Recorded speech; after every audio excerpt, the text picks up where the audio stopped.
Especially great to see you all here tonight for Eve's 93rd birthday.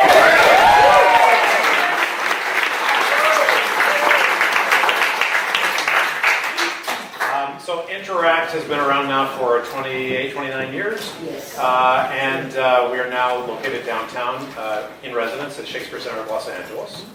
And there's a lot of other stuff going on there right now, so we're a little bit not exactly doing the way we usually do it, which is our Monday night readings are there and our play lab is there. But it's sort of a little topsy-turvy for the next couple of months. But you can find out what we're doing on our website, which is interactla.org, or call our hotline. And on the 22nd of October, we'll be at UCLA doing our 39th stage reading, The Devil's Disciple, directed by Oliver Muirhead.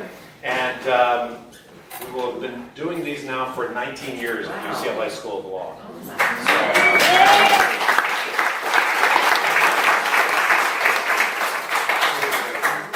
It is really pleasing for me tonight to see so many of the founding members that are here tonight. And why don't you stand up, those of you that were here at the very, very beginning.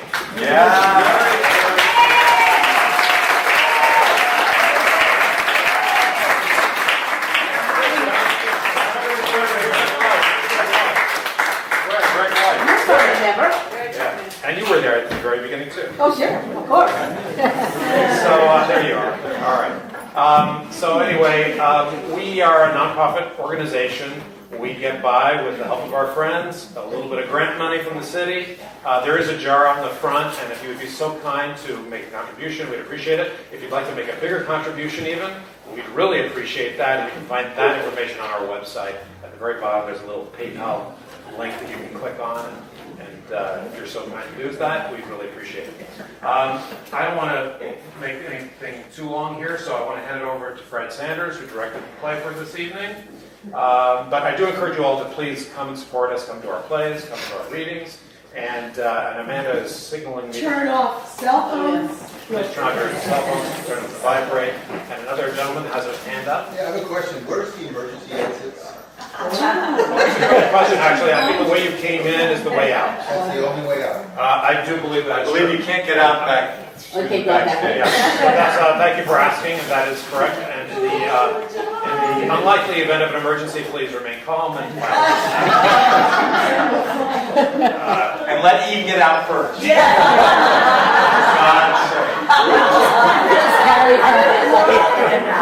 Without any further ado, Fred Sanders.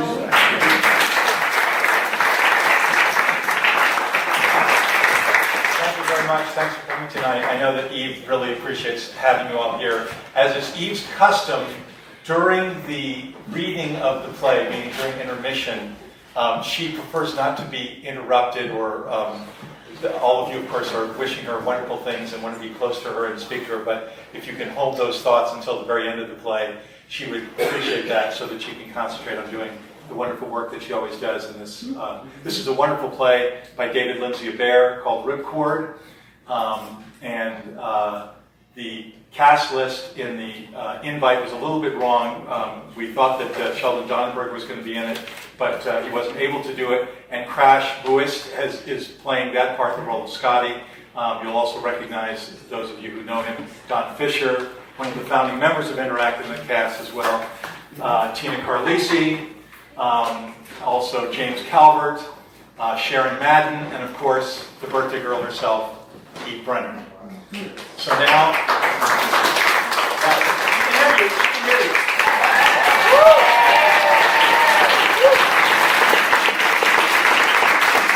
as much contact as you can have with Eve tonight. There will be an intermission, and the first act is probably about 45, 50 minutes long. The second act is roughly the same. And that's all. I'm going to be reading stage directions. Also, we have wonderful sound guide runner, Eve's son, who some of you know. Wonderful soundscape, largely based around Stravinsky and scary sounds. Not exactly the same thing at the same time, but sometimes they do dovetail. All right, so without further ado, Ripcord.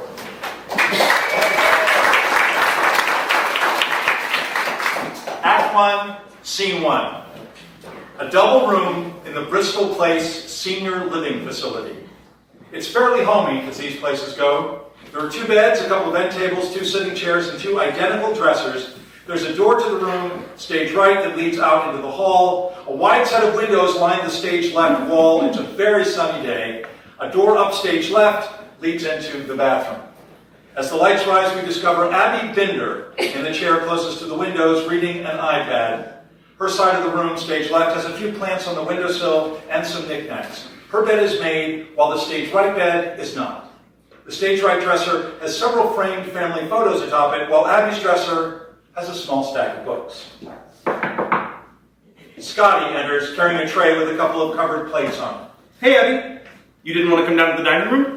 Am I there? That's all right. I brought some lunch up for you. I bother. I can't taste anything. I know. I'm sorry. Oh. It's going on 2 months now, which may be a blessing given the kind of food they serve down there. It's very common, you know, losing your sense of taste. No, it isn't. I've seen it with a lot of our residents. It's usually the medications. Certain combinations do funny things. Oh, are you a doctor now? No. The plate's right there when you get hungry. It's shrimp marinara. It doesn't matter what it is. It all tastes like sand to me. Okay. He makes the unmade bed. How long is that woman here?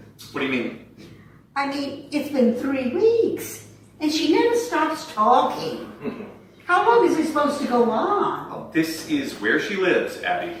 Yes, all right, for now. But I mean... Not just for now. Indefinitely. This is Marilyn's room. Same as you. But I thought she was going to move as soon as the bed opened up downstairs. From what I hear, that fat lady on the first floor died last month. Mrs. Moore. Yes, her name was Mrs. Moore. Well, I can't keep track of everybody's name. You know who I meant. She's dead, isn't she? She passed away. Yes. Well, then there's an open bed. I think Marilyn prefers this room. She said she likes the view of the park. She's very happy in here. But everyone wants a first floor. It's closer to everything. And I've always had my own room, Scotty. That's not true. Well, yeah, most of the time. That Spanish lady was here for a few months. But that was just... If there's space, we'll try to accommodate you. But there's not always space, and you don't have a private room. Well, not officially, no. If you and your family would like to pay for a private room, then... Oh, heaven's sakes. If I have to have someone in here, why can't it be someone who's quiet? What about that woman without the voice box? She seems nice. So is Marilyn. You just have to give her a chance. Listen, that woman is trouble. It's trouble, Scotty. I think there's something wrong with her. She's always trying to make little bets with me. What do you mean bets? What kind of bets? Just the stupidest things. Guessing games and quizzes. This morning she wanted to race me to the elevator. Last night, she bet me she could balance a slipper on her head. Could she? I don't know. I rolled over. You have to get her out of here, Scotty. I can't force her to leave, Well, Abby. management could. Charlie Hastings, he could have done it. He always made sure I had my own room. Well, Charlie doesn't work here anymore. Which is a shame. Charlie liked me. I like you too, Yeah. but I'm not in charge of room assignments. Miss LaRusso is. Well, you're friends with her, aren't you? I see you in her office all the time, watching those cat videos or whatever they are. They must be very funny the way you two carry on. They're not cat videos. No. Not all of them. Can't you talk to her? You talk to her. Be your own advocate. Oh, no, that never works. Besides, Miss LaRusso doesn't like me. Because you're mean to her. Her problem is she has no sense of humor.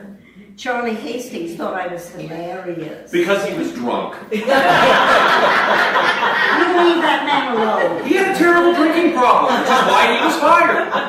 All I knows he did whatever I asked him. If he were here, that woman would have been gone by now. Oh, there she is. Here I am! How are you feeling, Mary? I feel great just getting for my walk. Oh, you're doing that now. Yeah, every day after lunch, twice around the park. Me and Alice and Sally. Mr. Hands comes sometimes. I've invited Abby, but she doesn't like to exercise. It's not the exercise I don't like. Did you make my bed, Scotty? I told you that you didn't have to do that. I'm only gonna mess it up. I'm a restless sleeper. Also, she snores. It's true. I had to get earplugs. My Oliver used to beat me out of bed. Boot me out of bed. Usually it's the husband on the couch, but with us it was me. Poor man. My very thought. Isn't she awful, Scotty? Yes, she is. She's awful. I'll be back. We missed you in the dining room. You should see it down there. They got it all done up for Halloween. Pumpkins on the walls, skeletons, black cats. You'd love it. Why would you think that? Well, they're like classroom decorations, and Mr. Hand said you used to be a teacher. Grade school, he said. I don't know how he got that out of you. You won't tell me anything. My plans are droopy. Well, but a teacher makes sense. I mean, I can picture it. I bet you were very stern with the children. Abby grabs the watering can and heads into the bathroom. I was an office manager. In my husband's business. Did I mention he was a skydiving instructor? Several times. We were based out at Alexandra's Field. I could tell you some stories, boy. My children run the business now. They're good kids. They do anything for me. Abby comes out of the bathroom with the watering can filled. She waters her plants. Did you hear that Mrs. Moore died? Poor thing. Went in her sleep. Such a nice woman. Such a nice room. Room? It's too bad she's dead, but silver linings, what? How do you mean? That room is prime real estate. In this place, first floor between the mailboxes and the day room, less walking, more space. Are you thinking of changing rooms? No, I'm not thinking of changing rooms. Oh, well, you sound so enamored of it. I am not. I can only mention it because I thought you might like it. Oh, no. I'm perfectly happy where I am. There's much more sunlight up here. I've never noticed. Well, sure there is. We don't have that building blocking our view like they do downstairs. And I can see the park from way up here. There's your bench where you like to sit and read. It's a lovely view. I can't see it at all. Well, that's a waste with you so close to the window. Maybe you'd like to swap beds. I would not. No, I don't blame you. It's the nicest spot in the room. Did I show you this? My grandson made it for me. Caleb, so sweet. Do you know what it is? A pap smear? It's a fire truck. I don't see it. He loves fire trucks. Ambulances, too. Anything with a siren. He can hear one from blocks away. He gets this big grin and flies to the window to see them pass by. They make him so happy. It's creepy. Creepy? I mean, those sirens are blaring because people are dying. Oh, now come on. They are. Or their homes are going up in flames. Or there's a car accident. Or some old man has fallen down the stairs. That's what those sirens are for. People in pain. Caleb doesn't know about any of that. It's just a fire truck to him. Well, when you've seen as many or heard as many sirens as I have, they're nothing to be happy about. Is he all right?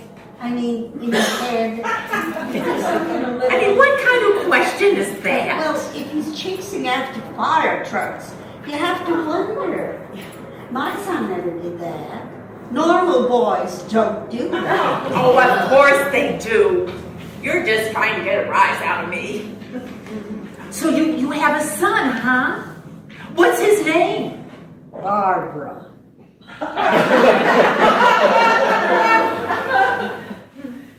You should eat. There's cobbler.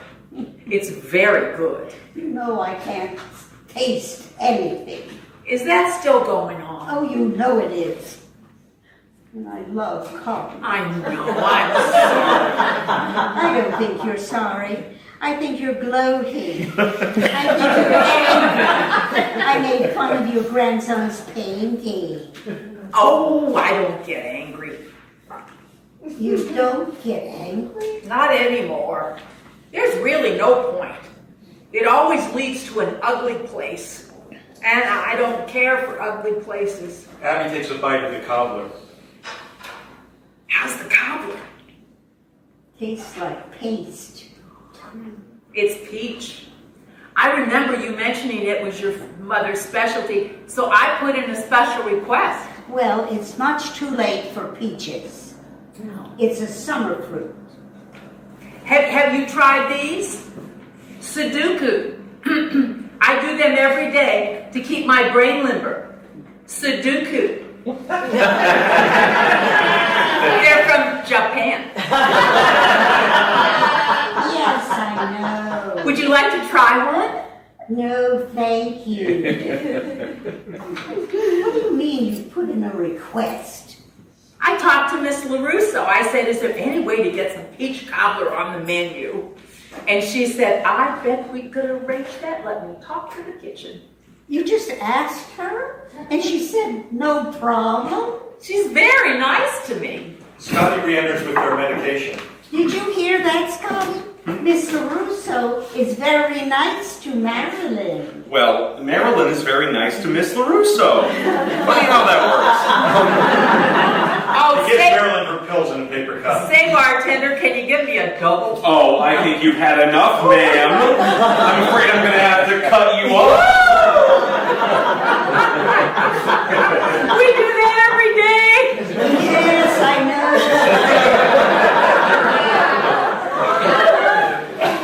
know. Here you go.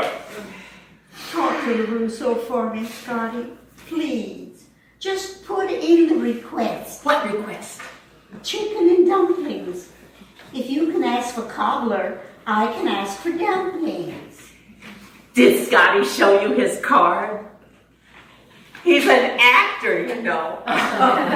You're an actor? Well, not professional. No. Give her your card, Scotty.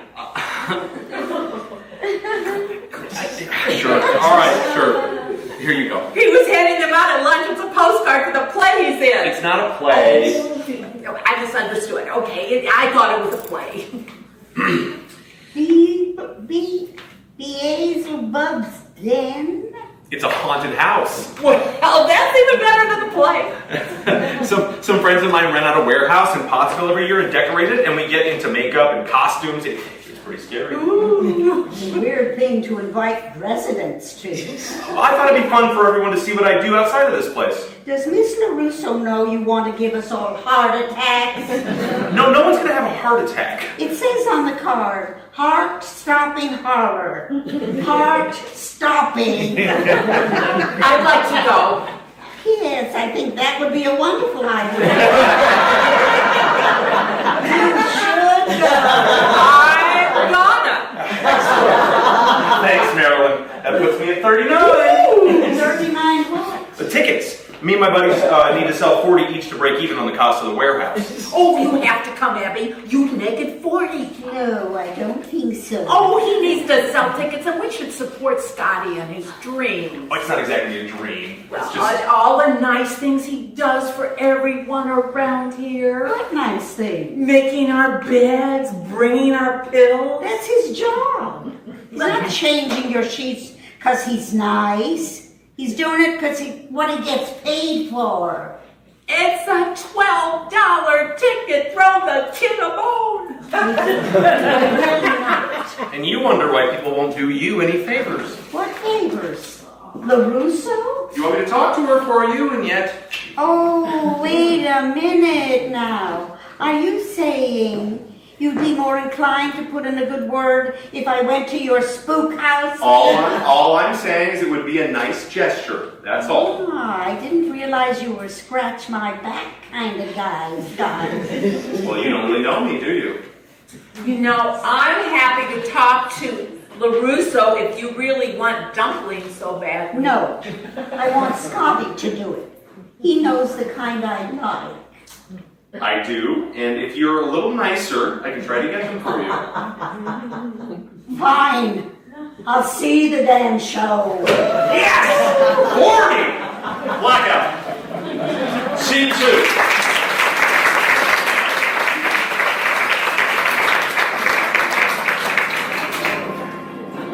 Lights up on the entrance to Beelzebub's den.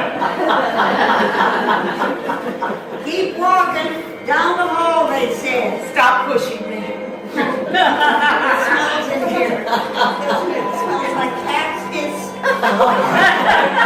Good evening, weary traveler, and welcome to my master's house. Thank you.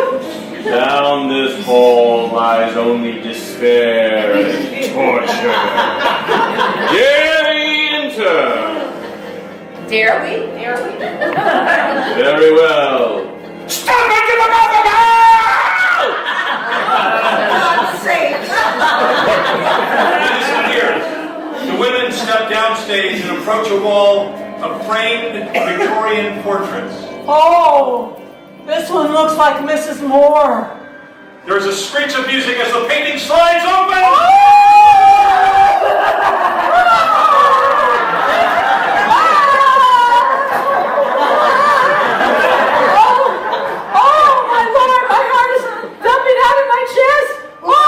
What did you think would happen here? Feel it! Oh, no. Feel my heart! Feel it! This way,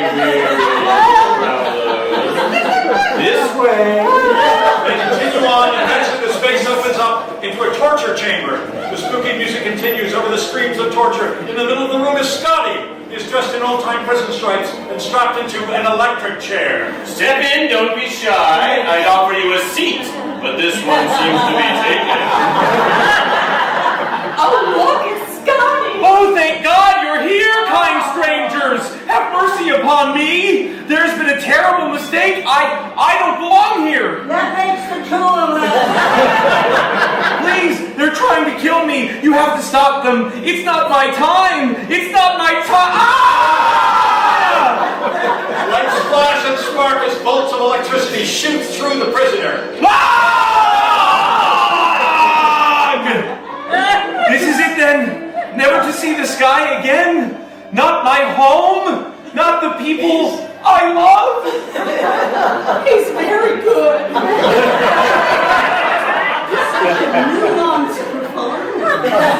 Say your goodbyes, cretin. Press the switch again. No! I'm not ready to die! The electricity is switched off. Aren't you scared? No, I don't get scared. Certainly not with this nonsense. Here comes my master's underling, come to collect the body. Oh, God. It's that damn clown. He's so disturbing. Look at him. Oh, my master will be pleased. Fried food. What's that I smell? Yes, what's this? Aged meat? The clown pulls out a chainsaw. This way! Escape while you can! The women flee the cackling clown and find themselves in another corridor. They pass a cemetery scene. Maybe the Grim Reaper wanders among the graves. What do you mean you don't get scared? I haven't been in years. That's what happens when you live long enough. Things disappear. Just like my taste buds, just like your anger. Everything goes eventually. Don't dawdle, lady. Oh, I bet I could find something you're scared of. No. How about that? I try to find something that makes you scared, and you try to find something that makes me angry. That'd be fun. No. I'm not betting on you, Marilyn. They come upon a child's nursery, all gauzy and white. An empty white crib, a rocking horse. A woman in white sits in a rocking chair, cradling a baby. A toy piano plunks out the notes of a lullaby.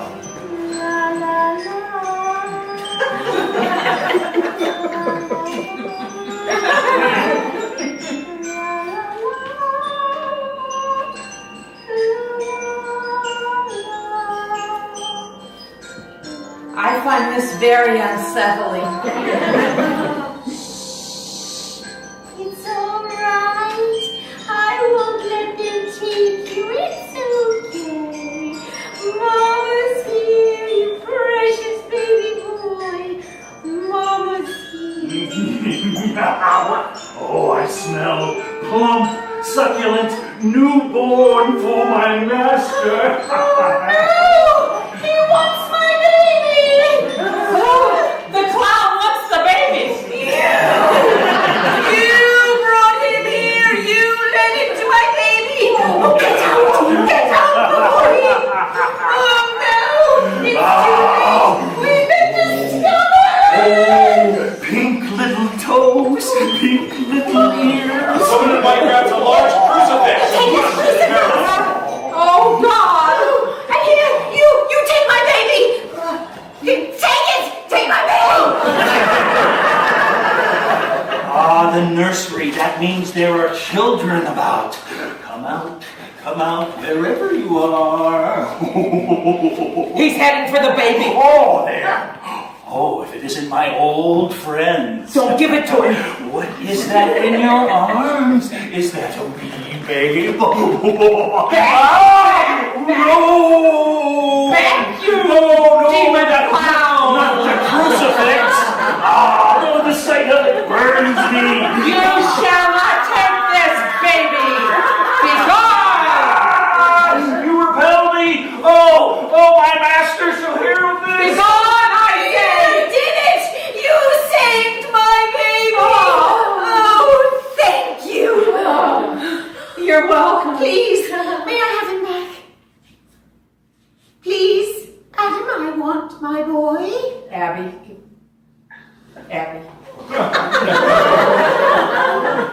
Oh, thank you. Oh, nothing will ever harm you.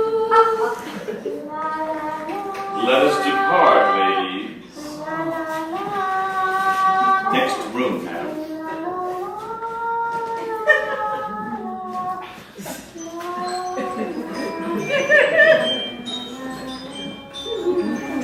The lights fade on the woman in white, rocking her baby.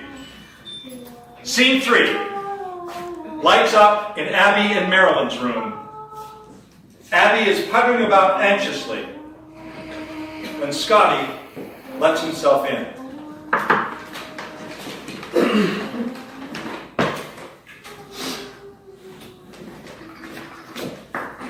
Oh, good. Oh, you're back. I've been on pins and needles all morning. You did it. You talked to LaRusso. I did. Oh, thank God. I knew you would. And just in time. I don't think I could have taken another day with that woman. So when is she out? She's not. What? LaRusso denied your request. No, don't tell me that. Do not say that to me. I told you it was a long shot. Oh, you explained the situation?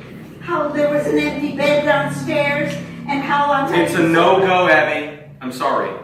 You promised to help me. You said if I went I to said the I would dance- try. Try. Oh, the story of my life. Everyone tries and nobody does. The problem is, Marilyn doesn't want to leave. And Miss LaRusso doesn't want to pull her out of here. Well, what am I supposed to do? Charlie Hastings would have figured it out. He hauled all manner of people out of this room. You clearly don't give a shit.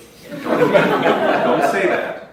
You obviously have your favorites, and I'm not one of them. I don't pick favorites. I try to treat every resident with the same kindness and respect. You may not believe this, but I actually want you to be happy. When you fail, because I'm not. And I'm very sorry about it. You are. You're sorry. I'm the one who dragged myself to that stupid spook house for nothing. You're a terrible actor, by the way. Did you just say I'm a terrorist? I'm just being honest. If you go and invite me to something like that, I'm going to give you my review. Right, yeah. $12 for that shit house. You want your money back, Abby? That'd be a step in the right direction. Fine. Well, don't get upset. Here, take it. Take it. Oh, pooh. This just put it down. What? Put it down. Don't tell me what I need to do to be a real actor, okay? You don't know anything about it. Oh, you don't need to get some thicker skin, huh? Yeah. Look, there's only $7 in there. That's all I have right now, okay? I'll go to the ATM at lunch. But you know, for the record, Charlie Hastings did not do you any favors. No. No! He was to you. He was doing it as a favor to them. All right. If that makes you feel better. There wasn't a single person placed in this room who didn't want out of it within a week. This may come as a shock, but you're apparently not the easiest person to live with. Hey, I don't know what Charlie had to put in the records, but that has It's not the nothing to records, do with- there's no records. It's common knowledge. No one wanted to live with you.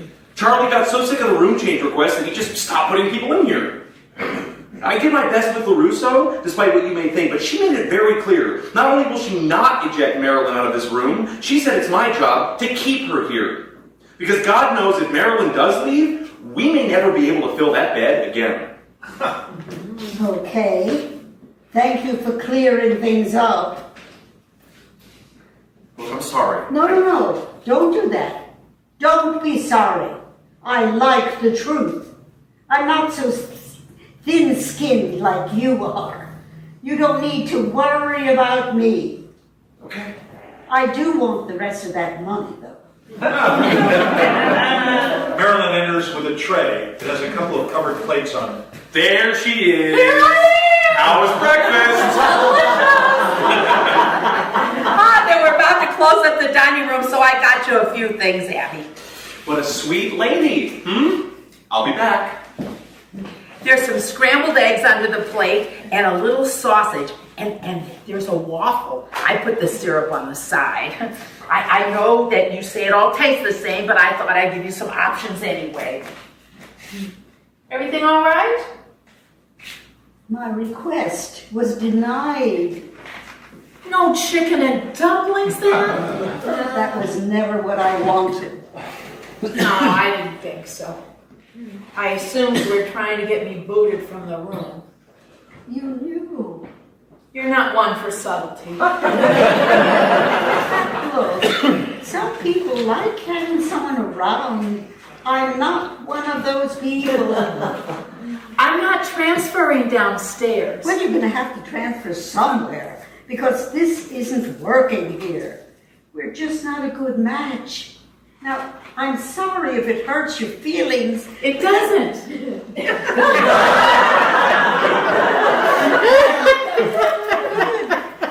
Good. Then you understand what I'm trying to say. I do, but I don't think it's true. No, it is. I think we're a fine match. I don't enjoy your company. That's all right. I like the view and the sunshine, and I don't mind your personality. I don't like you. It's that simple. I don't like you, and I want you to go. If you're so unhappy, maybe you should take Mrs. Moore's bed. Oh my God, is that what this is? A shakedown? Are you trying to get this room for yourself? No. Oh, because I've been here for 4 years, and you're not going to displace me. I have earned this room, and I'm staying here. Oh, good. I'm glad to hear you say that. I prefer you stay as well. But you seem intent on our not living together. Wait, you prefer I stay? I do. Why? Because you remind me of my husband. Oh, Lord. He was all pushed back and bluster too, and I got very good at working around him. It's sort of my area of expertise. If I can live with him, I can certainly live with you. Marilyn. You need to stop, because I'm not leaving.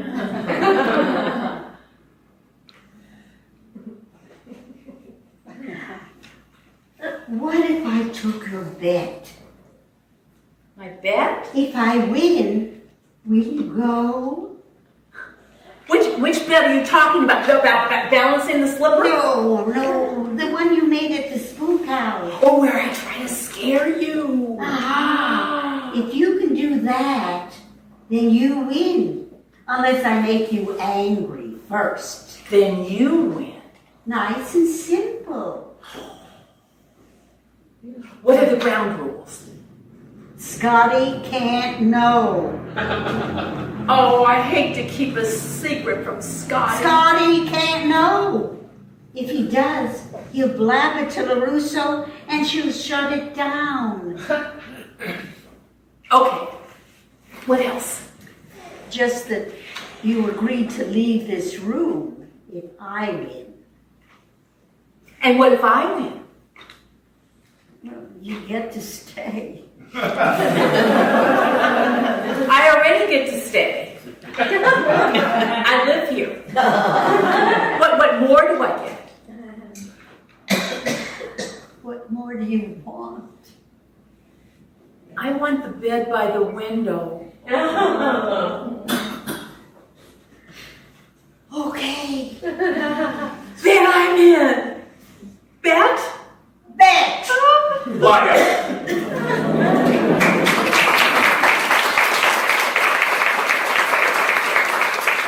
Scene 4. Abby and Marilyn's room. The phone beside Marilyn's bed is off the hook. Abby sits in her chair reading. She is sleepy. You remember Colleen? You met her when I moved in here. She's my youngest daughter. She and her brothers took over the family business. She was the only girl interested in airplanes. Anyway, she's Scout's mom. He's the one who likes the fire truck and the And you know what's funny about Caleb? He couldn't say Gramps. Yeah, this was last year when my Oliver was alive, so he called him Grumps, which we all thought was so funny because it fit him perfectly. Grumps. Isn't that funny? I'm sorry. Were you sleeping? I just dozed off for a second. Oh, you must be tired from last night. That phone keep you up? Didn't keep me up. I have earplugs, remember? Well, I wasn't saying anything important, just family stuff. It's amazing though, isn't it? All these people. What people? Well, the ones I generated. I still can't get used to it. You have a few kids, that's all it takes. You raise them and see them off, and then your kids have a few kids, and then they have a few kids, and soon you're asking, where did all these people come from? And then you remember, oh my Lord, they came from me. I did that. So strange. Yeah, it is. It's like that old shampoo commercial.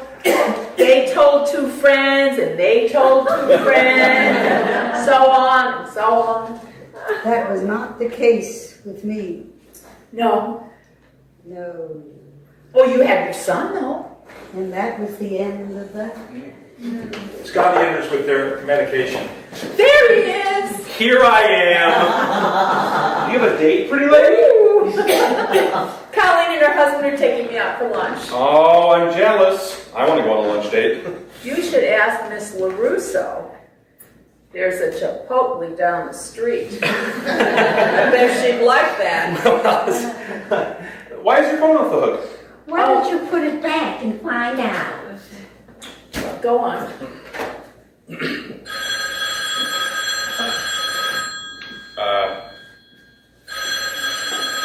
Hello? Am I... What? I don't think so. Are you giving away a futon? Nope. No, we're not giving away a futon. Sure thing. Abby put my phone number on Craigslist. She what? She posted an ad saying I was leaving the country and wanted to give away my belongings, so now my phone won't stop ringing. I attached a list of items. Free to whoever wanted them. Furniture, appliances, knickknacks, a car. A car? Toyota Camry, only 8,000 miles on it. For free, all Maryland. With my phone number all on the bottom. Hello? No, the crock pot was claimed. Yes, but thank you for calling. Well, I really have a nice mood. That's so sweet of you. Bye-bye now. She unplugs the phone. The calls just keep coming. All day yesterday, all through the night. I had to finally take the dang thing off the hook. You can't do that, Abby. You can't torture her until she... Oh, it's nothing like that. It was just a gag. Abby knows I love a gag. She was just trying to make me laugh. It's true. I was trying to make her laugh. You weren't angry? No. Angry at all. I thought it was funny. She thought it was funny. And I got to chat with all sorts of lovely people. One man called himself a hoarder, which I don't believe in. But he was very nice, and I'm very disappointed that I had nothing to give him. Wait a minute. You don't believe in hoarding? No, we never had that. Back in my day, we called people pack rats. But it was never serious. It was kind of quaint, actually. Oh, you old pack rat, you. But it's a real thing, Marilyn. Hoarding. It's not quaint. It's an actual disorder. Yes, everything's a disorder now. Well, that's just silly to me. Look at my Uncle Joe. He was a barber. And he'd sweep up every hair every night and take it home in garbage bags. For years. His house was filled with this stuff. Big bags of hair piled up on the ceiling. By the end, he we could hardly move from room to room without those bags tumbling down on top of them. Big bags of hairbands. And you don't think he had a disorder? No, Uncle Chuck was just eccentric. Why can't people be peculiar anymore? We thought it was funny. Till the fire. Well, I have to say, it's nice that you two are finally getting along, but you really shouldn't put her phone number on the internet. I know. I feel terrible about that. Her family couldn't get through on the line. I'm sorry, Mary. Oh, that's all right. Colleen just called from the desk. That's how I found out they were coming. We're going out for Middle Eastern food. Oh, that'll be nice. Yeah, they take care of me. They always have. Oh, look. She's dozed off again. Poor thing, she can't keep her eyes open. Sky goes to move Abby's iPad, but Abby wakes up and clutches it. What are you doing? Oh, you were sleeping, and I didn't want you to drop this, so... I wasn't sleeping. I don't sleep in the middle of the day. Are you feeling all right? I'm fine. I just feel a little low energy today. Did you eat your lunch? Most of it. I couldn't taste it, but I ate it. You know what you should do? Whatever they serve, you should pretend it's peach cobbler. Why should I do that? It's your favorite. Just close your eyes and I bet you start to taste it. Sense memory. Is that what it's called? Yeah, it's an acting trick. Can you show us, Scotty, how it's done? No, it wouldn't work for me. Oh, let's try it and see. I don't want to. All right. So she doesn't want to try sense memory, Scott. That's probably for the best. I'm going to pop in on Mrs. Hans. I'll be next door if you need me. Okay. They're a little late. Yeah. At 1 o'clock, they said. Yeah. It's almost 1:30. Must be traffic. You think they'd call and tell you they're running behind? Well, how did they get through, Abby? I mean, phones are... Yeah, that's true. Well, they could call the front desk, though. That's what they did before, wasn't it? Oh, they'll be here. Well, I hope so. You're so looking forward to the visit. Getting all dressed up like that? Be a shame if they didn't show. Oh, they will. You sound so sure. Well, why wouldn't I be? No reason. They told me they'd be here. Oh, they told you. Yes. Called the front desk, did they? Colleen did, yes. And you talked to her? No, she left a message. Saying they'd pick me up at 1 and Barry at the desk gave it to me. Oh, Barry gave you a message. Then how do you know it was really Colleen who called? Well, who else would it be?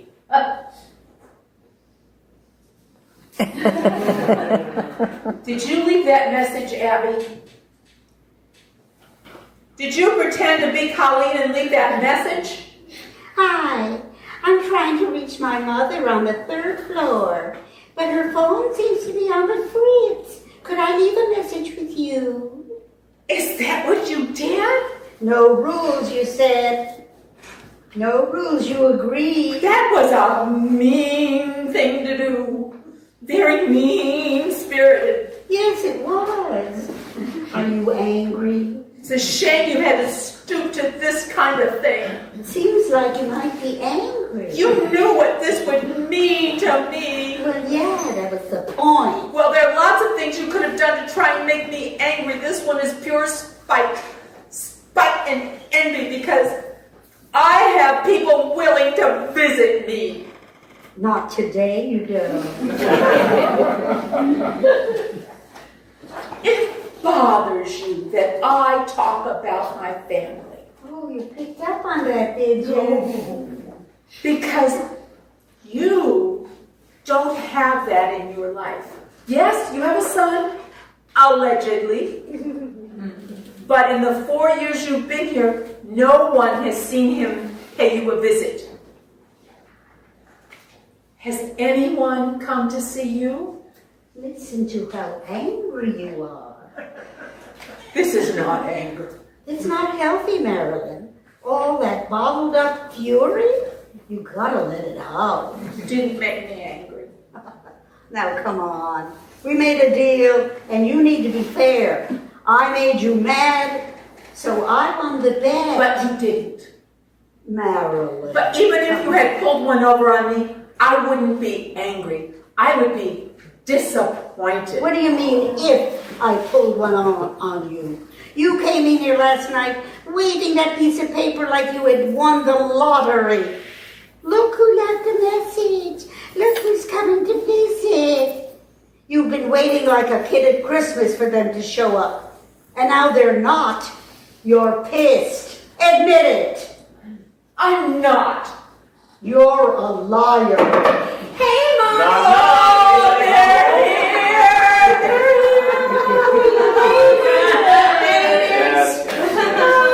I'm sorry we're late. We got stuck at the toll booth. Colleen got the easy pass, Lane. I'm such a dodo. Oh, I wasn't worried. We had a line of cars behind us. All of them screaming and honking. People are so rude. Oh, I'm just glad you made Oh, it. she looks so pretty. Doesn't she Oh. look pretty? Yeah, she's a supermodel. Oh, I wish. Oh, and you decorated. Look at how nice it looks in here. So much sun. Yeah. There's more on Abby's side, but yeah. Look, and Caleb's fire truck. Prominently displayed. Abby thought it was a pap smear. Well, that's specific. I have to Google that when I get home. Hello, Abby. Do you remember us? We helped Mom move in a few weeks ago. I'm Colleen. This is my husband, Derek. She looks upset. I said she would be. Did you see her face, though? Priceless. Oh, you're all in on it. How nice. She's mad. We made her mad. She should take a lesson. Oh, right. Because you were supposed to make me mad, not the other way around. No. I get it. You're all very clever. Now go fuck yourself. Didn't I tell you? You did. She is just like Grump. Just like Rose. Did you honestly think I wouldn't verify the message? She called and I was like, no, we didn't leave a message for you. But once she explained the bet, I said, you know, we should come down for lunch. Isn't that wonderful? I didn't know how Mom would occupy her time here, but this little bet's way better than bingo. Yeah, I just worried about something going wrong. You know what? He's right. You should probably have a safe word. Do you have a safe word? I don't know what that is. Ours is sassafras. Actually,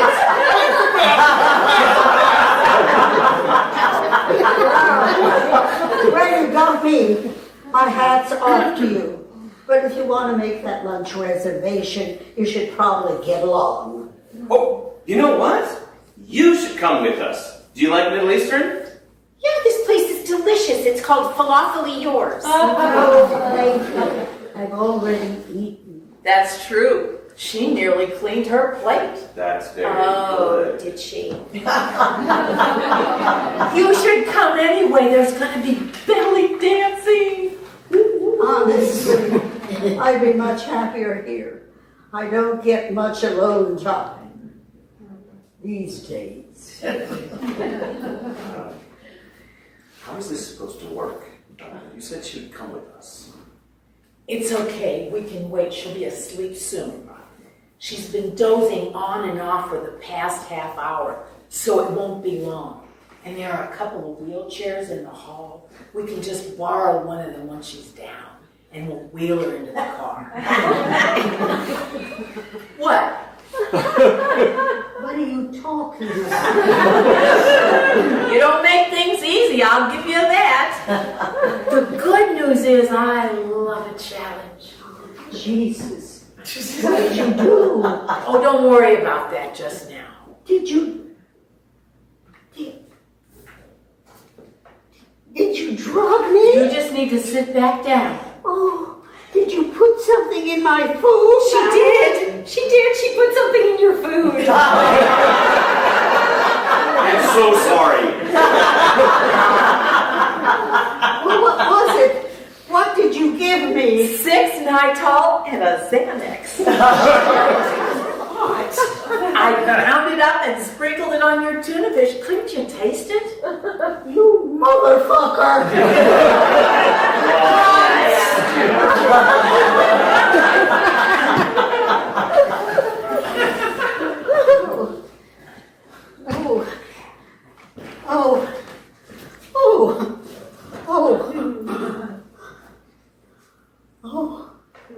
You can't drug me. I had to. I really want that bed. And you're all going along with this? We're a very competitive family.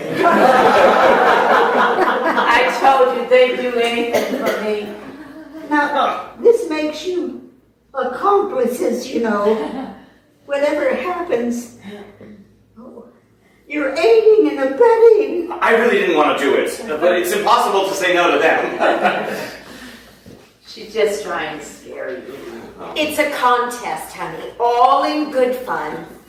They both agreed. And she's already done much worse than I have. She had people calling me at all hours. That's sleep deprivation. It's a mode of torture, you know. I'm not going to torture her. I'm just going to give her a scare. Exactly. Harmless fun. Oh God, she's out. What did I tell you? She's been fighting it all morning. Great. I'll grab a wheelchair. What do I do? You help me with the body. They move towards Abby as the lights fade. Scene 5. In the transition, we hear the deafening roar of an airplane engine. Lewis, a jump instructor, appears in a pool of blood. Hey again, folks. All right. I want to take this opportunity to thank you for choosing Sky High Airways as for your outing this afternoon. All right. Now, I just want to go briefly touch on a few things here that'll, as we make our ascent. Now, just a refresher. For those of you who don't know or can't remember, my name is Lewis.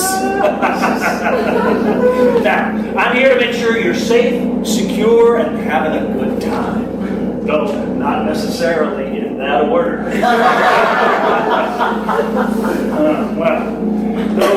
Now I'm happy to report that we're expecting clear skies and ideal flying conditions today. Now, there are a few things to review as we make our ascent. The harness that you're wearing is specifically designed to connect you to your instructor, so you will want it to be tight and secure. Eventually the lights come up to reveal that we're inside a jump plane. Derek is here behind Abby, attached by a harness. Colleen is behind Marilyn, also attached by a harness. They're all suited up for a tandem skydive. You've been outfitted with a pair of goggles and a helmet. The helmet is equipped with a mic, as well as a two-way radio, so you can stay in communication during your descent. In a tandem dive, your instructor wears the parachute pack on his or her back. So you have nothing to be afraid of. She getting any of this? She's been in and out. I think she's coming too, though. Are you awake now, Abby? Now, this is very important. So listen up. You will jump. Since you're falling as two people strapped together, you'll be falling way too fast. So, you will deploy a small drogue chute. You'll be falling at a speed of 120 miles per hour. You will free fall almost 5,000 feet. At this point, the main chute should open. Should open.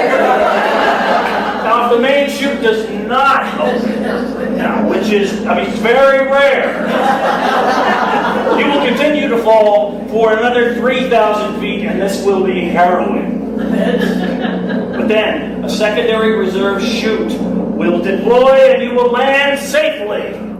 Do you understand, Abby? No. What is this? Who are you? This is Louis, my oldest boy. His brothers, Jim and Peter, in the cockpit.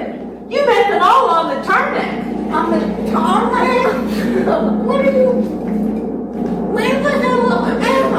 It's in an airplane. You're in our family's airplane. Your family's what? How did it? What am I wearing? Oh, she hasn't been listening at all, Mom. I mean, she doesn't even know what she's wearing. It's a tandem harness, Abby. Who said that? Who said that? Derek, we're attached to each other. This is a tandem jump. What is going on? We're all going to skydive. Like hell we are. Brand this thing right now. All right, if you're scared, we can do that. I'm not scared. Oh, well, we're glad to hear it. Okay, folks, we're just at 10,000 feet, so waddle on over here to the door, and we'll get ready to do this. They all waddle over to the door. All right. We are not jumping out of this plane. It wouldn't be legal. You'd all get thrown in jail. But you signed all the waivers before we took off, Abby. What? Oh, look here. See, you don't hold any of us responsible for whatever happens I didn't sign that. today. You did. You're gonna like. You weren't entirely conscious, but you did sign it. You're gonna like this, Abby. It's just like life. You get shoved out into the nothingness, and then there's this long, terrifying descent to certain death. Which is why you gotta pull the ripcord. Yeah, to slow yourself down, to look around while you can. That's beautiful, Louis. Thank you, Mom. Lewis throws open the door of the plane and the sound is deafening. We're all fighting against the force of the wind. We're over the drop zone! Isn't this exciting? You people are lunatics. Now remember, cross your arms over your chest, lift your feet, and lay your head back. We'll go first and show you how it's done. Ready? Go! Colleen and Marilyn lean out the door, then step off, screaming as they fall. Oh!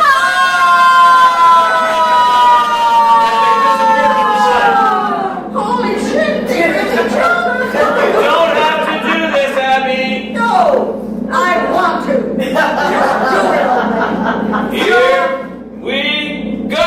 With that, Derek and Abby leap into nothingness, screaming as they fall. See you at the bottom! Doors of the airplane fly out behind them. There is nothing but the sound of rushing wind as Abby and Derek scream. They freeze off, plummeting to earth. Before Colleen and Marilyn fly in beside them, also free falling, also screaming. They hear their voices through the mics in their helmets.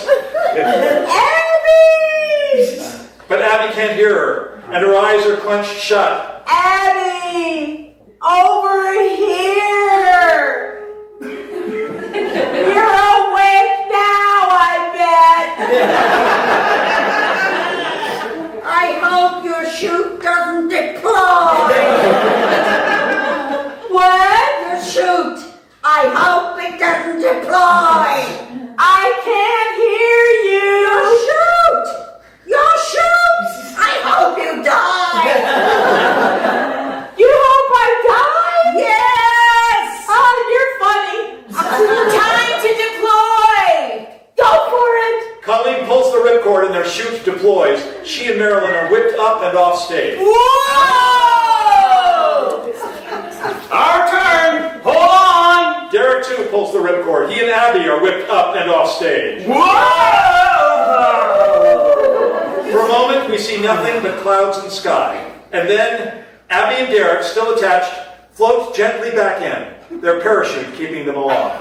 Abby catches her breath. She looks around, amazed to still be alive. Again, we hear their voices over the two-way radios. We're under canopy. I got the controls, so you can relax now. We'll be on the ground soon enough. You did great, Abby. You really should be proud of yourself. They float along for a couple of beats, then Colleen and Marilyn glide in next to them, their parachute also deployed. Why, hello! Fancy meeting you up here. Wasn't that amazing, Abby? Don't talk to me.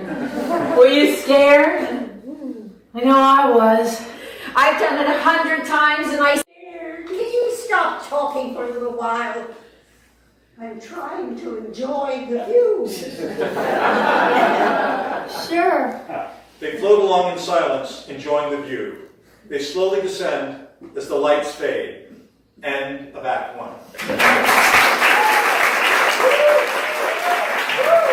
Is reading her iPad. Imagine Abby.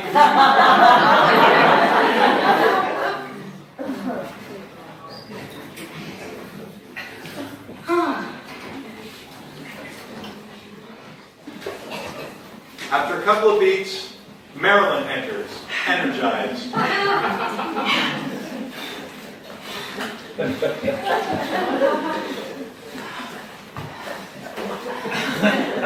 Good walk today. We picked up the pace a bit.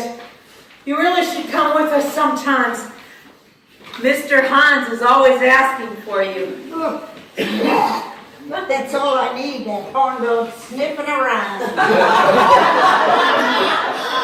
You're going to turn into an old lady if you don't get out of this room and get some fresh air. I go down to my bench every day. Yeah, to read. Forget sitting on that bench. You got to move your body.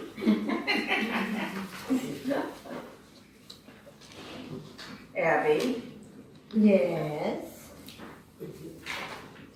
you filled in my Sudoku. Yes, I know. But I was in the middle of that puzzle. You filled in the entire book. Tina. You didn't even do the grid correctly. You just wrote random numbers. I've never been very good with puzzles. Not nice. You know that this is part of my daily routine. There are letters in some of these boxes. Why would you put letters in Sudoku boxes? To send you a secret message. What secret message? You're disgusting. Is this supposed to make me angry? Sniffling in my Sudoku? Well, you just shot yourself in the foot. Without my puzzle book to keep me occupied, I'll have to focus all of my attention on you. Which is why I have earplugs. What did you do with my earplugs? There he is! Here I am. I thought you were out walking. I just got back. Everything all right? Yeah, I just needed to talk to Abby about something. Oh. Is it Brigadoon? Scotty was telling us all about how he was in Brigadoon in high school and he even sang a little bit for us. Miss LaRusso loves better.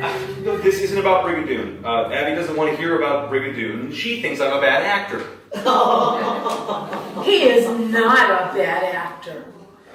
He is a wonderful actor.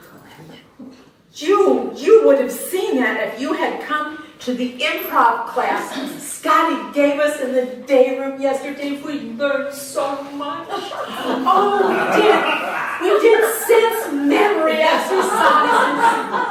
Scotty pretended to eat a banana. He's a terrific actor. Marilyn, could I please talk to Abby alone? Is she in trouble? Well, she and I are going to talk about that. Okay. All right. Maybe I'll visit Mr. Hahn then. Whatever it is, go easy on her. I thought you two were getting along. We are like gangbusters. We might braid each other's hair tonight.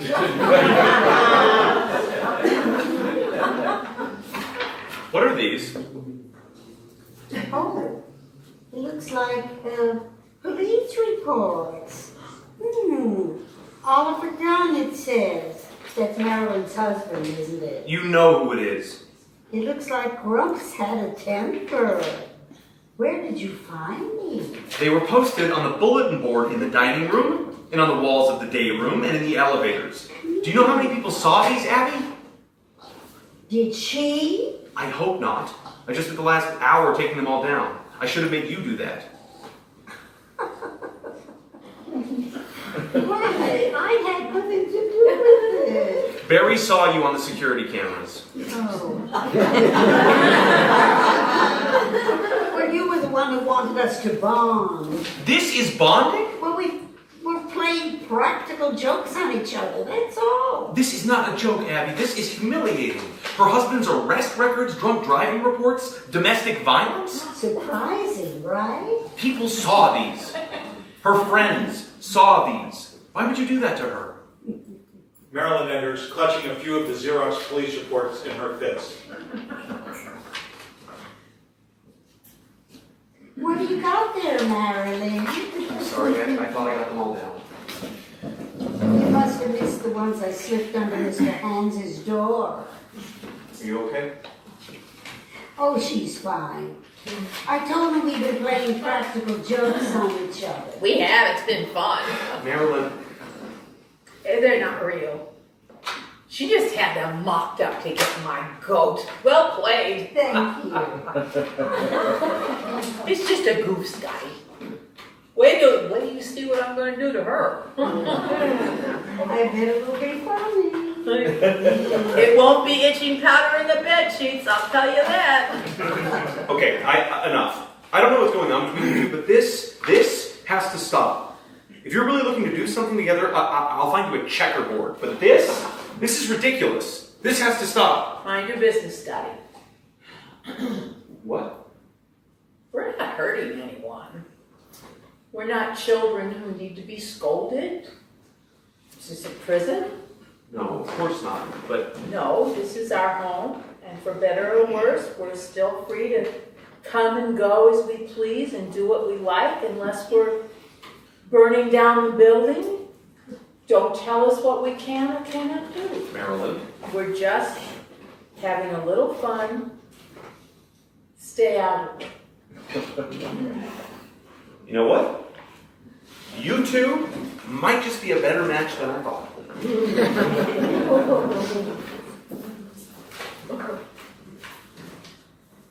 Where'd you get these?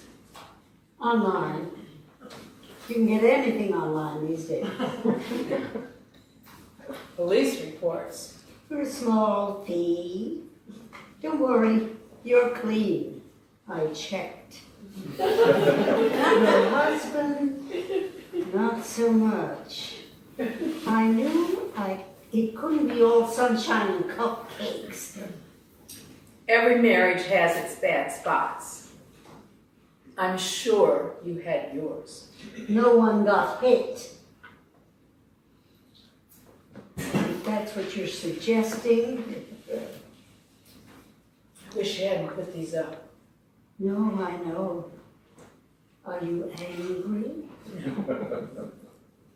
Hi, Not baby. angry, not angry. No, I'd be angry if someone did that to me. That's the bet. I agreed to it, same as you. I wasn't talking about the bet.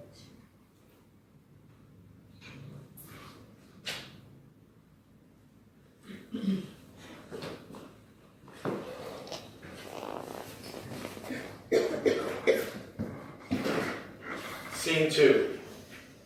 Late afternoon. Abby is in the park, on her bench, reading on her iPad.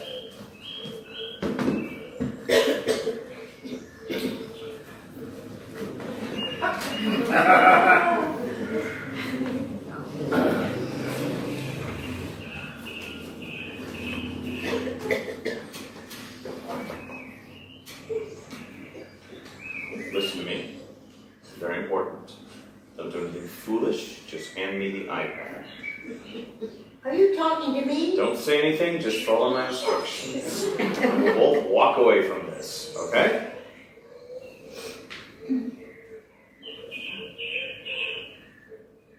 Ooh, what is that? Is that real? Are you mugging me? I need you to stay calm. I'm going to gently take the iPad. Good.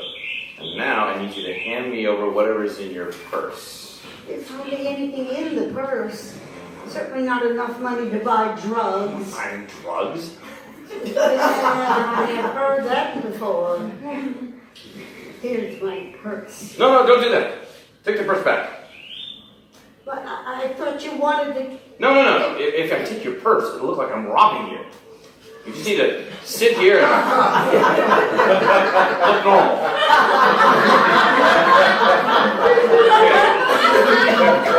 Slowly reach into your purse and pass me the cash like you're handing me a stick of gum. The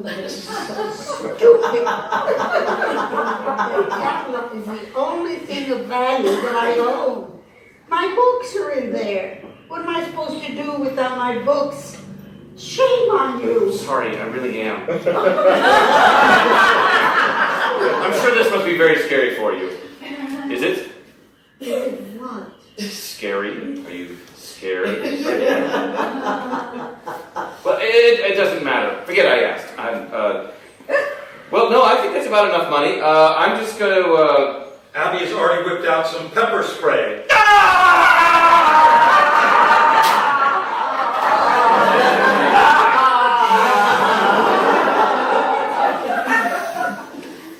The man whips off the mask. It's staring. She maced me!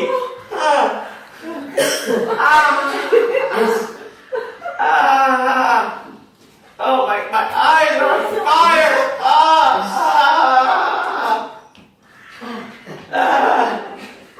She maced me! Expect you had a gun. It was just a toy. Breathing. My eyes are on fire! Yes, I know. Just to rinse them out. There's a fountain over there. Where? There. This is a terrible idea! I thought he was a mother. I don't think you did. Oh, hey, don't get mad at me. It's your mother that's the one that put you onto this. It's a nice try, Marilyn, but it didn't work. Marilyn, do you hear me? This has to stop. Abby, I thought that was funny, but this has gotten way out of hand. Has it? It's gotten way out of hand, has it? Well, whose fault is that? Oh God, it burns! Please just call it off. Why would I do that? Because she won't. She's too stubborn and too proud, and she will take whatever you dish out. She's had a lot of practice in that department, believe me. She's not going to quit, Abby. Why should I? Because she's not well. I don't know how much she's told you, how much she's mentioned about her heart condition, but Wait a minute. Come on, she doesn't have a heart. She does, and it's pretty serious. That's why she's in this facility, Abby. We wanted her somewhere with doctors on staff. God forbid something goes wrong. You better jump out of a plane. Well, that's like riding a bike to her. What you're doing, There's nothing wrong with Marilyn. You're just scamming me to get what you want. You're just like your mother. I swear to God, if something happens to her because of you, I am going to sneak into your goddamn room when you're sleeping and hold a fucking pillow to your face. Is that suppressed? I'm not doing this anymore. I can't, but the skydiving and the drugging and the money.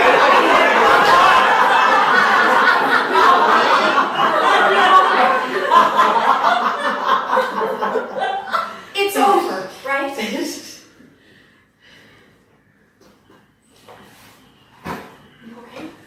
Okay, blind and insane. It's our wedding night all over again. The lights fade as they exit.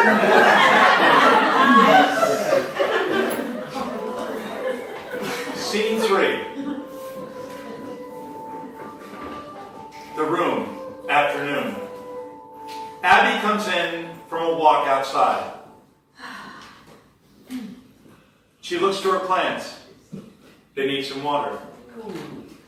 She grabs the watering can and heads for the bathroom. Abby opens the bathroom door and finds Marilyn hanging from the back of it, motionless, her eyes closed, as if she's hanging herself.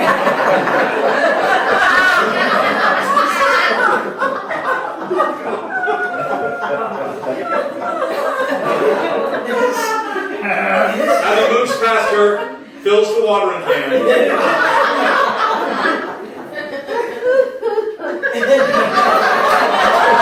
Closes the bathroom door.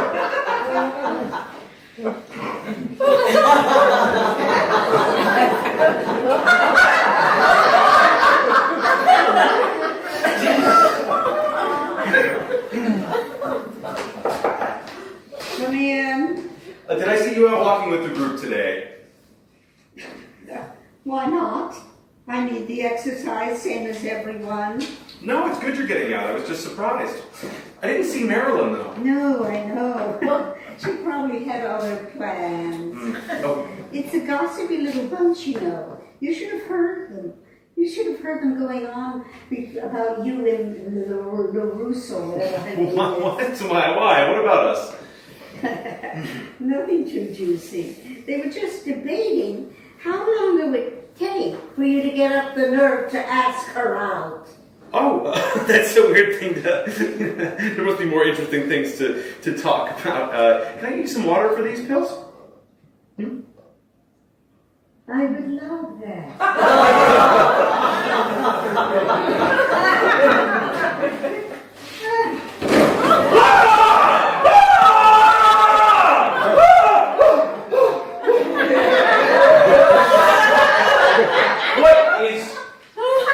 What is this?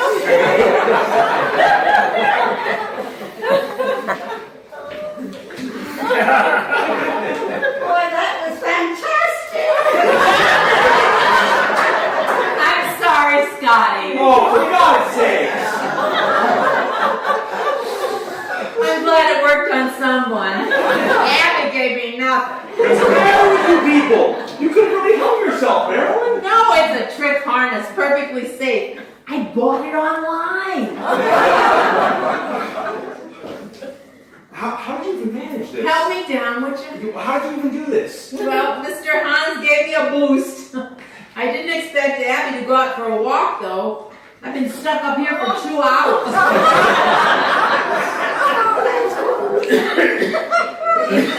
You hanging there waiting for me. This is the best day ever.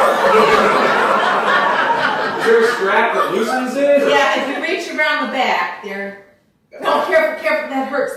Oh, are you okay? Oh, you're making it tight, Scotty. Sorry. I only asked because your daughter and I talked yesterday, and I maced her husband. You what? Oh, they're concerned. They said said we should call this off because of your heart condition. I don't have a heart to... And I don't need them interfering. They're relying, Abby, to get you to back down, but don't you dare do it, especially not today. Bet is a bet. Wait a minute, what do you mean a bet is a bet? Shit. Is that what this is? Oh my God, I knew you had something going on. Oh, it's a good one, Scotty. If I scare her, I get the bed by the window, and if she makes me mad... Let me guess. Now don't go running to the It's roost. almost over anyway. You know what? I don't even... You've officially worn me down. This is like some weird S&M relationship. I'm not getting in the middle of it. You obviously like whatever this is, so I'm out. Kill each other. I don't care anymore. Yeah, but you're still gonna get me down, aren't you? Oh, unbelievable. You know, I should just leave you up here. Yes, you should. Yeah, and I should hang you right beside her. It's easier if you close the door. That's what Mr. Hans did. Okay. Yeah. Like this. Huh? Yeah, exactly. But release the strap at the same time. How? I only have 2 hands. Okay. Come in. Hello? Benjamin enters carrying a small potted plant. Can I come in? Well, you look like you just did. Yeah. Surprised? Well, that's one word for it. Yeah, I know. It's weird for me, too. Here, I brought you this plant. Thank you. Yeah. Let me get behind you and try it that way.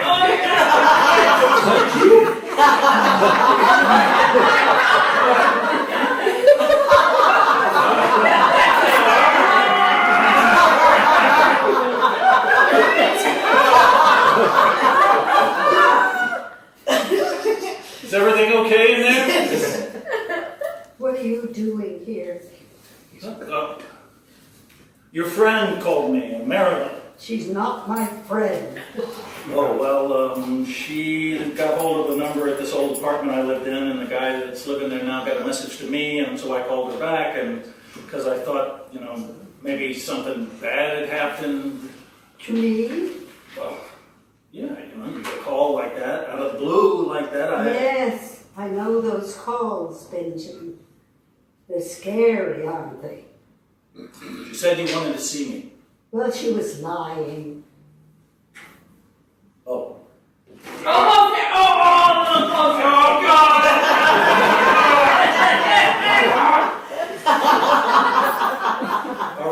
Are people having sex? Yes, they are. It's a filthy place where people have sex in the bathroom. It's a shame you had to find me here. Oh, that was more than I'd bargained for. I was worried I was going to be able to get you off.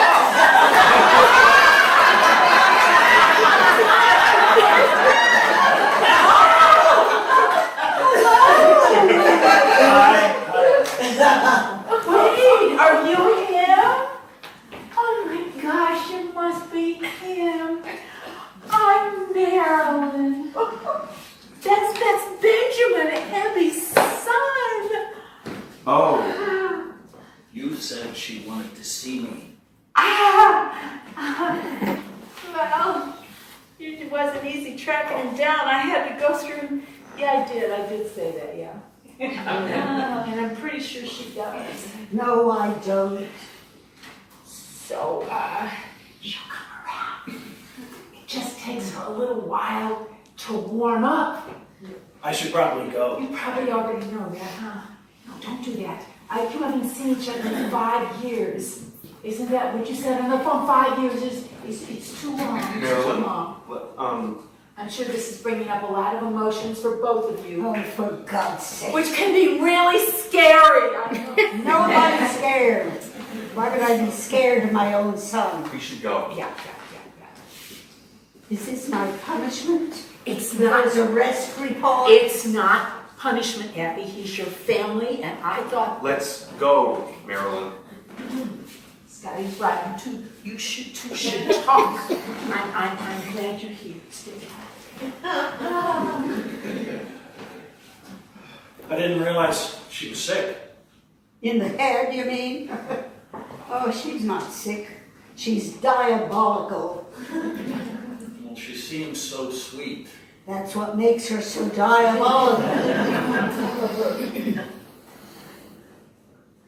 So this is nice. Yeah, it's a nice place. I would have come sooner. You know, but I had no idea where you were. Well, I wanted to leave a forwarding address, but you were otherwise engaged. You look good. I am good. Yeah, me too. Yeah, much better than I was. Working odd jobs mostly, drywall and such like that. Nothing big, but it pays the rent. Yeah, I think you'd be proud.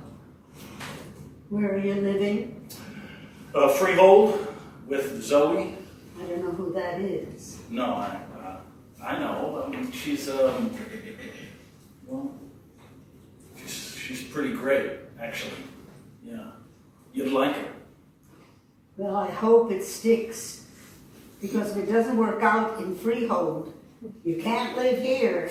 Too many people in this room as it is. I know, Mom. I wanted a private room, but there wasn't enough money for that.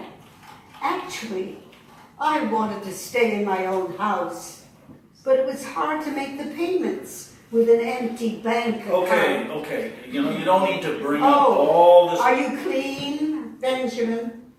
Yeah, 2 years now. That's good. If in fact you are clean. I am. Good. That's good. Would you forgive me for not patting you on the back? If that's what you came for, then you're out of luck. No, that's not what I came for. No? I think you'd be proud. Are you not? I was proud, Billy.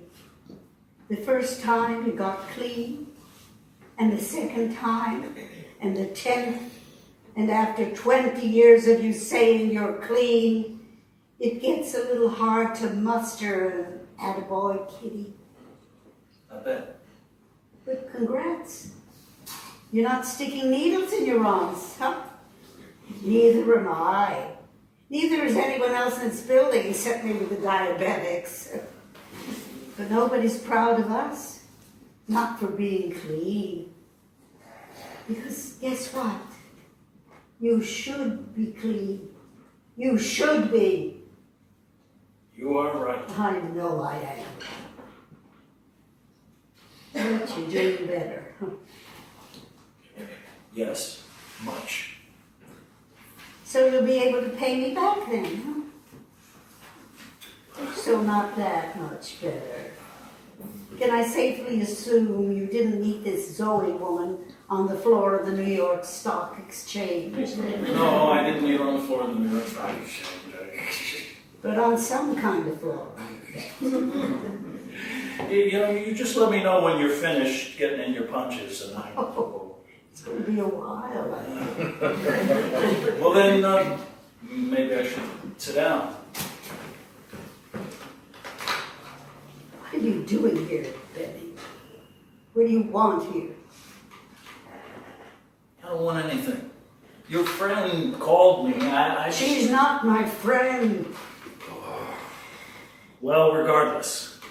I mean, I'm here. We might as well catch up. Right. I remember how the scene goes now. You come to catch up, and the next day I notice that things are missing. Oh, I'm not gonna take anything. Jewelry, radios, the change jar. When did you get so mean? Oh, it just happened in drips and drabs. Because of me. I didn't say that. Yeah, well, it's what you think, though, right? All the bad stuff that had happened. Don't tell me what I think. Daddy, the house, you getting fired, it's all my fault. No, that's not what I think. Maybe that's what you think. It's not what I think. The bad stuff wasn't all your fault. Just mostly. Well, that's fair. Marilyn and I have a bet, by the way. That's why you're here. If she scares me, she gets the bed by the window. So she broke into the office, stole my file, and dragged you in here, hoping I'd flinch. That is kind of nuts. You have no idea. I think you should probably go. I don't want to go. Why not? Well, I just got here. Couldn't I want to spend some time with you? Is that so crazy? No, not so crazy at all. We all want things. I certainly did. I wanted to stay in my home. I wanted a healthy son. No, would you stop? I wanted holidays and neighbors and barbecues and a garden. That's Yeah, you had that. Don't pretend that you've never had But I that. wanted more. I wanted more of it. I wanted it to keep going. It does for most people. I know that it does. It just I wanted to get old with Daddy and take trips to Hawaii and go to your wedding and grandchildren that I could squeeze and spoil. I wanted a lot of things, Benny. So no, it's not crazy to want to spend time with me. I spent years wishing you would want that. But you seem to want other things more. And now, it's too late. Oh, don't say that. Why not? Why? Because I'm here. For now. But you'll go away again. You always I won't. do. I won't this time. Which is what you always say. And I know you mean it when you say it. But then you slip. You can't help it. Well, I'd love to give you a guarantee, but I can't. That's my point. You can't. And I'm too tired to be disappointed again. It hurts too much when it doesn't work out. And it seems to never work out. So you're done then, huh? The store's closed. You're going to spend the rest of your life stewing around this room Stewing. of all the things. I'll have you know I have a very active and satisfying life here. Oh. There are activities and trips and walking groups. And I jumped out of a plane last week. Maybe that jumped isn't the right word, but still. What is it you're talking It doesn't matter. The point is, don't wag your finger at me and tell me I'm done. Oh. I'm not done. You're just done with me. Don't. I have put my time in with you. I have done more than my share of parental duty. I don't owe you any more. I think you ought to go now.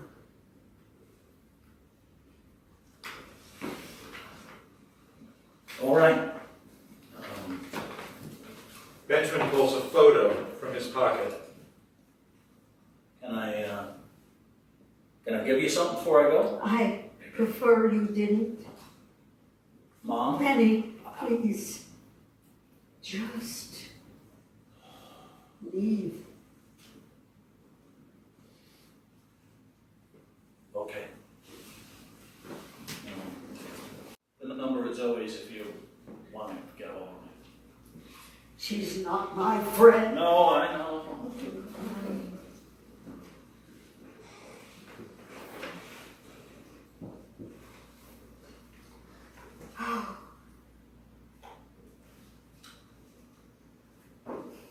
He didn't stay long. Is he coming back? No, I don't think he is. Oh, Gabby, I didn't mean to make trouble. Right. I knew you might be upset, but I like to think that I was also doing something nice for you. I mean, he's your only child after all. Is there something wrong with you? I'm sorry? I knew you were odd. But now I realize there might actually be something wrong with you. You're mad at To me. pull my family into Now this. wait a second. You did that first. You pulled family into it first. The police records and calling up pretending to be my daughter. Pretending. I didn't actually bring your family here. But they came. Because you told them to. You asked for their help. You drugged me and got them to throw me Only out of because the you plane. started it. You made it personal. The minute you ridiculed Caleb's painting. You tracked down my estranged son. I thought it would make you happy. I thought if you could see how well he was doing. Well, what, Marilyn? I'd see the light, and our heart would grow 3 sizes. I think one size would have been plenty. Don't do that. I'm not the mean one here. You are. So don't try to flip this around and pretend you were trying to do me a favor. I was. You might have everyone else fooled, but I see who you are. Flitting around here, rubbing my face in your happiness, bragging about your children when you know damn well it's a sore spot for me. I did not know that. How could I? You refused to tell me anything about your family. How lucky. Your kids visit and take you to lunch and paint pictures. Yeah. Callan's picture. Careful with that. Oh. Look at that painting, Abby. Oh.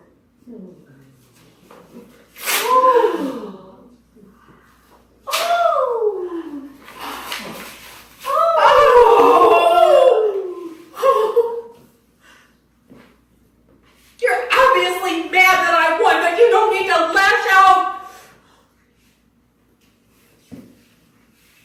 What did you say? I said you're obviously mad that I won, but you don't need to lash out. I don't need to lash out. You know what? You might be everyone else fooled, but not me. You didn't win. I was surprised to see him, but I wasn't scared. Yes, you were. What a Benjamin. I could see it in your face. Oh, I think someone finally got angry. Because you're a cheater. Look at you. Admit it. You were scared. Oh, admit that you're angry. Put that painting down. Or what? Okay. There it was. Okay. Okay. We're done. Are you angry? I am. Congratulations. You win. Seriously? Oh, is that all it took? If I'd known that, I would have ripped up the stupid painting a long time ago. But despite what you think, maybe I made a mistake bringing Benjamin here, maybe. But despite what you think, there was kindness in it. What you did was just the opposite. Give me a break. It's finger painting. He'll make you another one. He'll make you 100 of them if you want. That's not the point. She begins to gather up a change of clothes and some toiletries. I'm going downstairs. I'm sure Charlene won't mind if I sleep in Mrs. Moore's bed. It's your bed now. Well done. You got what you wanted. You chased me off just like you chased off everyone else who dared to walk in here, just like you chased off Benjamin. Goodbye, Harold. You've hit some bumps in your life. I know you have. More than most. But still. Still what? You can't give up on people. Once you do, it's all over. Benjamin asked me to give you that. When? Just now when he left, he said you refused to take it. I don't even know what it is. It's a baby photo, Abby. Gideon. It says, who's Gideon? Your grandson. He was born 3 weeks ago. Congratulations. I'll get the rest of my stuff later. Benny didn't tell me. He didn't tell me. Sounds like you wouldn't let him. Well, you'd think it would be the first thing he'd mention. Maybe he was trying to ease into it. Benny never eases into anything. Well, people change. He's a very abrupt person. Abby stares down at the photo as the lights fade. Scene 4. The room. The next day. Scotty, Colleen, and Derek are packing Marilyn's clothes and belongings into boxes. This goes on for a few beats before Abby enters carrying a shopping bag from a baby clothes store. Shopping bag. Here we are. Right. Hello. All hands on deck, I see. Would you pass me those photos? Sure. Here you go. He passes her the framed photos. She packs them. The mood among them is a sad and quiet one. Holds up some slippers. What about these? Yeah. You don't want to leave anything behind. Clearing out then, huh? Almost done? Well, You'll have the place to yourself soon enough. there's no hurry. No? This box is good to go. Yeah, this one too. We're just going to bring these down and come back for the rest. I'll finish up. Thanks, Scotty. They exit with the boxes. Scotty continues to pack up Marilyn's things. Abby empties her shopping bag onto her bed. Baby clothes, mostly onesies. Well, you were out early. Mm-hmm. I wanted to get a jump on things, you know. Well, I brought your lunch up. Oh, good. I'm famished. I ran out of there without grabbing a breakfast. I didn't realize she'd be packing so soon. Marilyn? I guess she's eager to get out of here. Did she mention our flight? No. Well, it doesn't matter. She'll be happier downstairs anyway. She's not going downstairs. Did another room open up? No. Whoa. Well, then, where's she going? She's not going anywhere. What? Marilyn passed away last night. What? She died in her sleep. Charlene found her this morning. I'm surprised no one told you. I mean, she said the heart attack wasn't real. Well, she lied about her heart condition. Oh, That's why we're packing up her things. I see. You know, it's not your fault. You know how it is around here. Not everyone wakes up in the morning. She was a good one, though. So sweet. You all right? I was going to show her the onesies that I picked out. I mean, I knew she was mad at me, but I thought she'd cool off, and then I'd show her these onesies that I bought for Gideon, Who's Gideon? my grandson. Oh. Well, that would have been nice. Yeah. She's not coming back. No. Okay. Well, I should go give Mr. Hans his medication. I'll be back in a minute. Are you going to be okay? Yeah. You go ahead.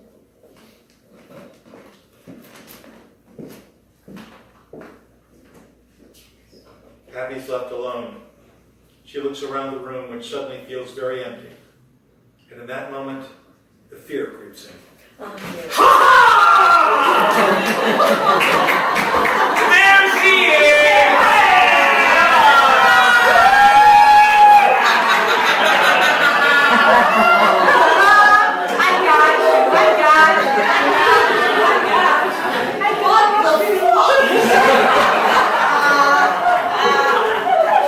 Look at her, you're all my witnesses. She was scared. You scared her twice, actually. Did I? That's it too, Yeah, first she was scared you were dead, then she was scared because you weren't.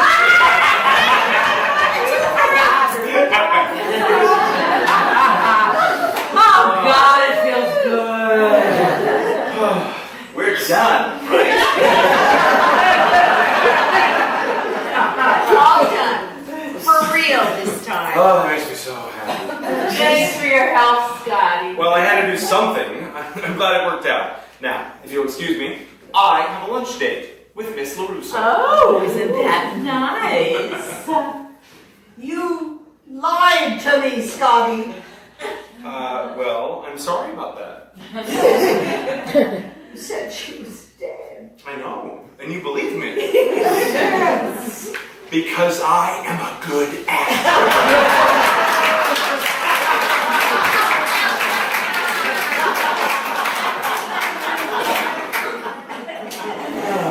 We should take off too. Mr. Hams is babysitting.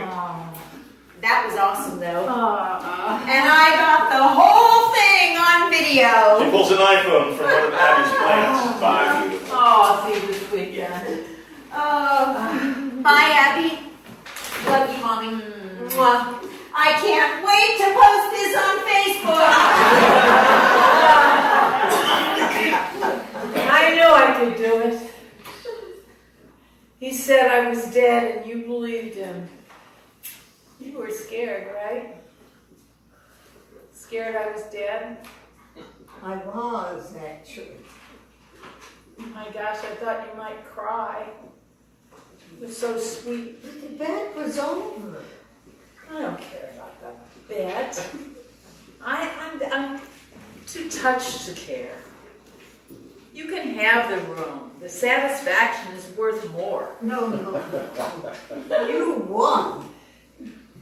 No, that didn't count. I mean, before this, with Benjamin,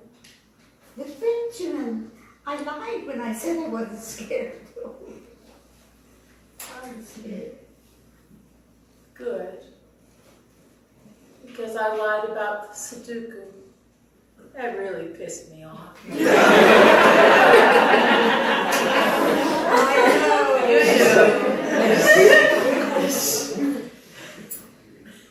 It's okay.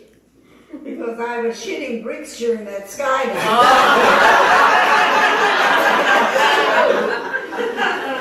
Baby clothes? Cute, right? Adorable. So you're gonna see them then? I need to squeeze that baby. Mm. I'm glad you're not dead. Me too. Water. I'm sorry I ripped the painting. Water under the bridge. You were right. I talked to Caleb this morning, and he already painted me 3 more. Besides, I shouldn't have called Benjamin. Let's not do this. Oh, okay. You have a grandson. I And a daughter-in-law. Well, I'm not sure. They're probably not married. No, I don't imagine so, but that's okay. Benny is in a good place for now, Yeah. which I'll take. So did I win then, or? Let's just call it a draw. You can stay, but I keep the bed by the window. Huh? I have to eat. I'm gonna pass out. Oh, God, what is that? Shepherd's pie. Not that it matters. I want the bed by the window. I'm sorry. Let's do double or nothing. Now, don't start. If I win, I get the bed. If you win, I won't talk before breakfast. What's the bet? The one you turned down. The sense memory thing. I'm going to make that shepherd's pie taste like cobbler. Okay. No. Put the spoon down. You have to do this properly, like Scotty taught me. Now sit back and close your eyes. Is this going to take long? I want you to imagine a summer morning. Your mother's in the kitchen. She's just back from the farmer's market. We didn't have a farmer's The market. supermarket. She's just back from the supermarket. And she's just picked up a basket of peaches. Soft, bulging with juice. Sexy. You're in the kitchen. And you're 8 years old and you watch as she peels and slices the peaches and tosses them in the saucepan. With the sugar. Yes, lots of sugar. A little flour, some butter, and she cooks it all up until it bubbles and gets syrupy. Okay. And then she pours it all into a deep baking dish and drops scoops of buttery biscuit dough all over the top. And she slips it into the oven. And you wait. But I can smell it cooking. Yes, sweet and sticky. And finally it comes out of the oven. And she scoops some into a bowl for me. She does. And then she smiles and she adds a dollop of vanilla ice cream on top. And she hands you the bowl. Marilyn hands Abby the bowl with a spoon. And I take a bite. And you take a bite. And the peaches are so sweet and hot. And the biscuit crust is flaky. And all of that mixed with the vanilla ice cream may be the most perfect thing you've ever tasted. Can you taste it? I can. Yes. Blackout. End of play.